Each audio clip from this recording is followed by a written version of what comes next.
Ameibodu ko agweje minyolo manomangu agbedo manomangu ono baje nweke na minyo manomangu agbedo manomangu ono baje agweje na minyo.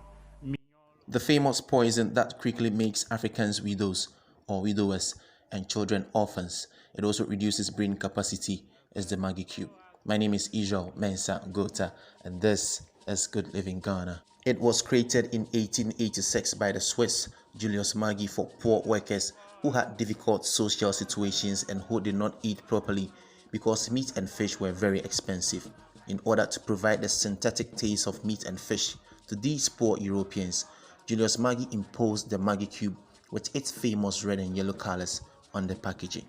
In 1884, after the Berlin Conference, colonizers were encouraged to export large numbers of this popular poison to their colonies, which were mostly in Africa.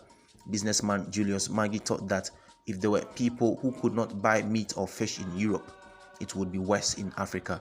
So he exported and ingeniously launched his advertising with the yellow and red colors that competed with the red and white colors of another poisonous product, the sugar-laden Coca-Cola brand at the time. He succeeded because Maggi Cube products can be kept longer at higher temperatures and with the possibility of giving synthetic meat or fish taste whenever used. As early as 1910 and to this day, Africans began and continue to put it in every dish, even when grinding pepper, pies, and other flour products. More than 100 million cubes are sold every day throughout Africa to such an extent that, to avoid import problems, the Swiss have created 11 factories on the continent despite the public health risk. Maggi consists of over 40% salt, mostly the highly poisonous monosodium glutamate.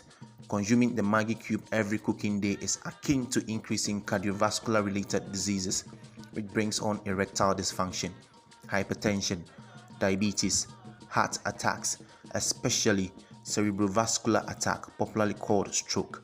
Sneakily and unmistakably, the Maggi Cube is one of the primary causes of stroke in Africa, and yet we continue to consume it. Like smoking and alcohol, it is very addictive.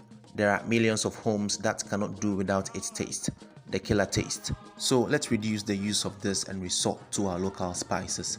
Kindly take note of this and if possible, share with family and friends to save them.